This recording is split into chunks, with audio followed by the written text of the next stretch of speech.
All right. We're kind of moving away now from talking about the leader and moving to the follower and what they need. So we're going to go into the motivation side of that and what we can do to make people want to do what we want them to do instead of just getting them to do what we want, making them want to. This is a good quote from the text. Leaders cannot command commitment. They can only inspire it. You might be able to command people to do what you want, but you can't command them to be committed to you, to be dedicated and loyal to you. You can only inspire that. You can only get that through inspiration or through getting them to love you, through motivating them. And so it's a talent. It's a skill figuring out how to do that.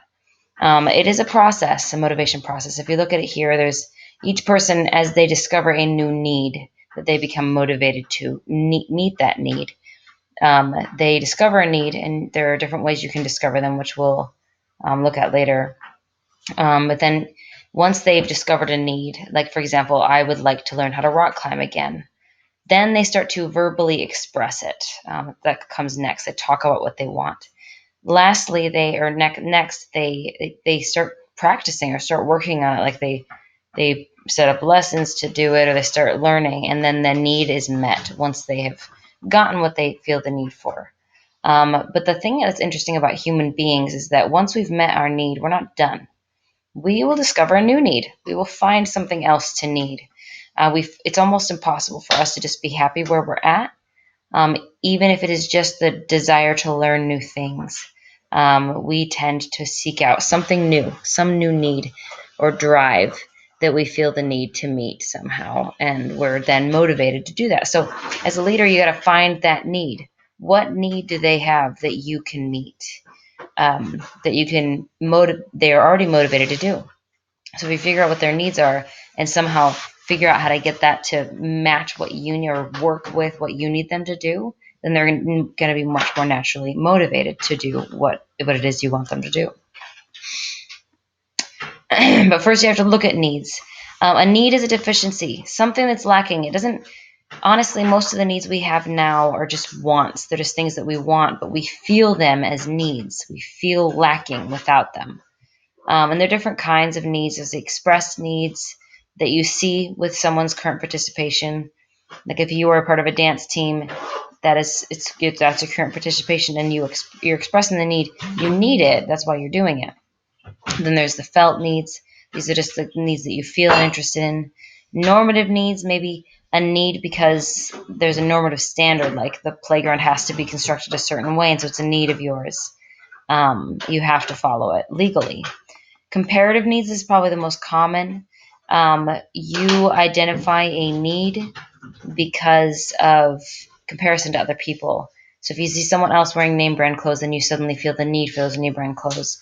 Or you see somebody, like I was reading about a gentleman who saw people surfing, and that was where he got this need, was through watching other people have it. And then there's also created needs, taught needs. Maybe you create a need because you want a certain reward from that need, and so you create the need itself.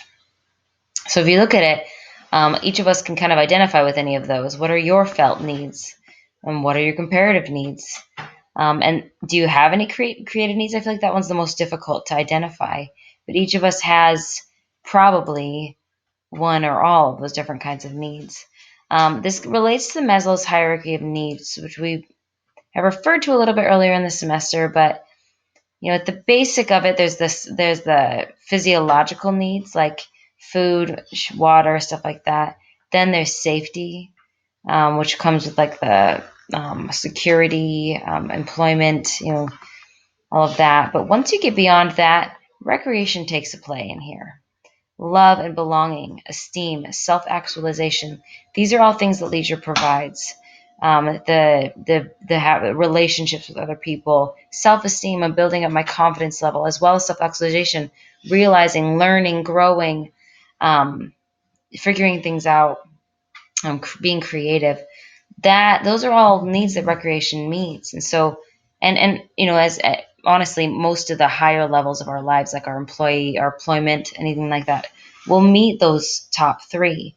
So when you're, as a leader, trying to motivate people, figure out how your whatever it is you're trying to get them to do could fit on this pyramid, this scheme here.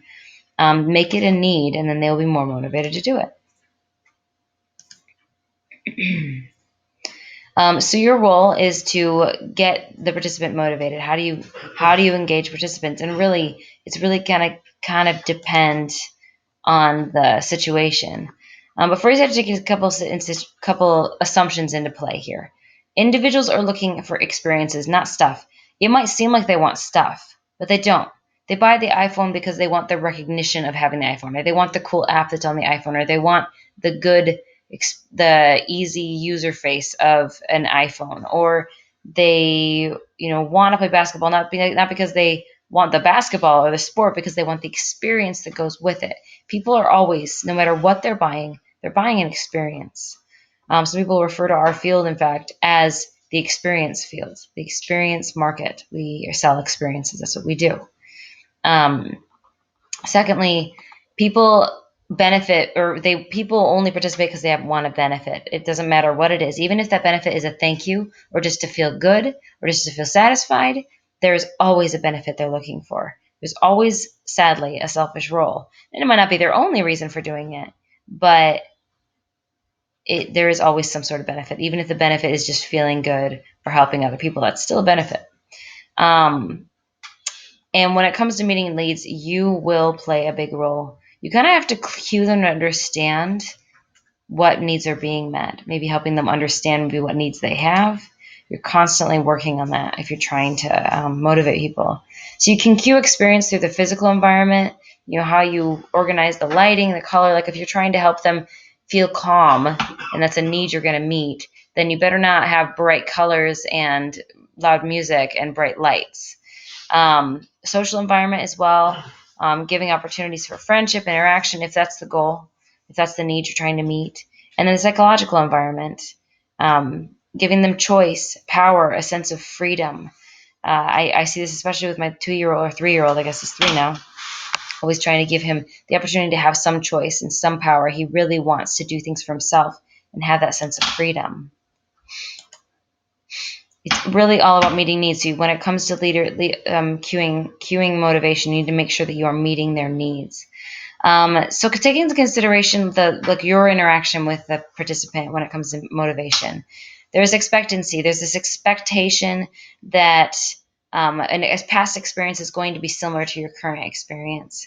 And so you might want to draw on that, or you might not want to if it was a bad experience in the past. Does the goal that whatever they're motivated to get, does that seem accessible, or do they feel competent? Are you helping them feel competent?